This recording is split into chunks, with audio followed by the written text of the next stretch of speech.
Hello नमस्कार, कसे आहात सर्वजण. तर मी आत्ताच उठले, माझी आत्ता सकाळ झाली आहे आणि त्रिशा तर सकाळी पहाटेपासून जाग होती, त्याच्यामुळे मला पण उठायला उशीर झाला. आणि आज संडे असल्यामुळे त्रिशाचे पप्पा आज घरी आहेत, तर आज बघा ते काय करायला लागले ते. तर हे बघा इकडे ह्यांचं चाललंय पोह्याची तयारी, कारण त्यांना पोहे खायचेत म्हणून ते पोहे कांदा हिरवी मिरची मी आंघोळ करून येऊस तर ह्यांनी कापून ठेवले. हे बघा, तुम्ही करणार आहे का मी करू मग? म्हणून तुम्ही कापले कांदे हिरवी मिरची, मग तुम्हीच करा ना आता पोहे पण. तर ह्यांनी आता इथं सगळं कापून वगैरे ठेवलंय, किचन वट्यावरचा आणखीन तसा सगळा राडा आहे. हे बघा, मी मग असे आले होते तर आज आत्याला भाकर करायची होती, त्यामुळे आत्या मला रात्रीच म्हटल्या होत्या की दिव्या तू काय आज उठू नको, जरा तू आराम वगैरे कर असं म्हणल्या. मला म्हटल्या मी करते भाकर, त्याच्यामुळं त्यांनी आज भाकर करून घेऊन गेल्या. गवारची भाजी केली, गवारची भाजी पण केली. मी तर कॅमेराच नाही. तर इकडं काय म्हणतात, गवारची भाजी वगैरे केलेली आहे.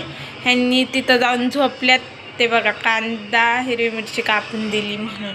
तर चला आता मी बनवते पटापटा पोहे.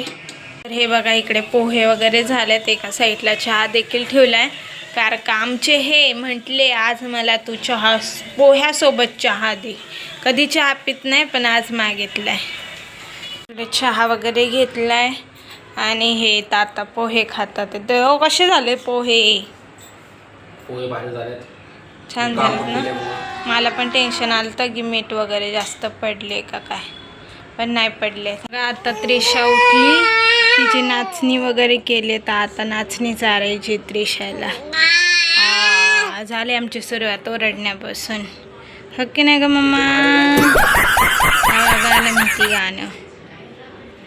त्रिशाची नख काराचा कार्यक्रम चालू आहे. आत्ताच आंघोळ झाली, हिची फ्रेश वगैरे झाली आणि दिव्या महाराणी ही जी नख काढायला लागली. मी काय महाराणी आहे? त्रिशा बघा कशी बसली, नख काढते तिची. लय वाढली होती, लय नख मारती. नाही हाताची लय नख मारती.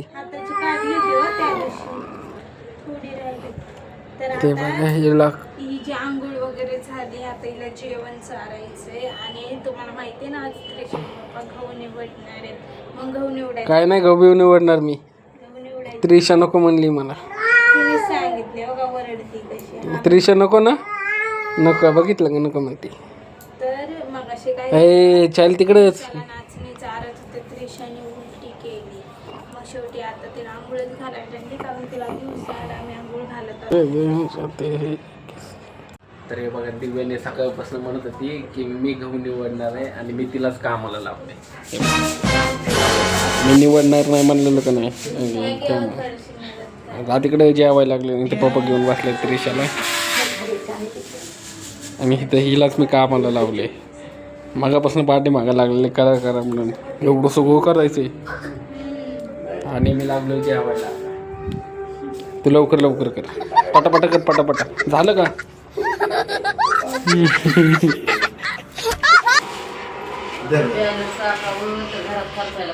मी 3 तास झाले गहू निवडून घेतल्यात आहेत, तर आता मामा मला मिक्स गहू करून देतात आहेत. मग आता हे गहू आपल्याला घेऊन जायचे, दळायला टाकायचे. तर चला निघालो आहे गहू दळायला. तर हे बघा किती किलो आहे हो? 5 किलो गहू आहेत. तर चला आता जाऊ. काढायला लागलोय, आम्ही गाडीवरच चाललोय गहू दळायला टाकायला. आम्ही निघालोय, आता आम्ही हे गहू दळायला टाकायला चाललोय. पण त्यांनी काय केलं, पार्किंग पर्यंतच हे पोतं घेऊन आले आणि त्याच्यानंतर मला उचलायला लावलं. बघितलं का? आम्ही चालले आता, जवळच आहे. सुंदर अशी शिंदे वस्ती. ही आहे शिंदे वस्ती.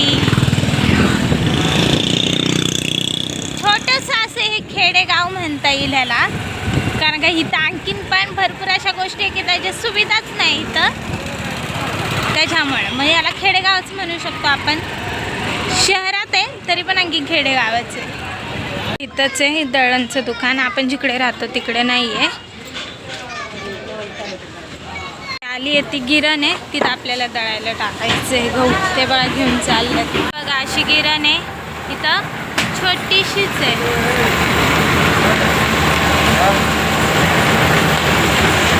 झालं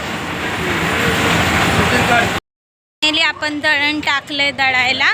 तर आता आपल्याला इथून जायचंय थेट रिचार्ज करण्यासाठी.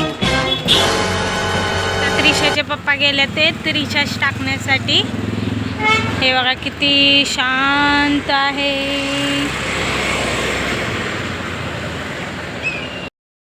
गहू वगैरे टाकलं तर दळायला रिचार्ज पण टाकलाय. तर आजचं दिवसभराची रुटीन हीच होती. तर व्हिडिओ कसा वाटला लाईक करा आणि चॅनलला सबस्क्राईब करा. भेटूया नेक्स्ट ब्लॉगमध्ये. Bye bye.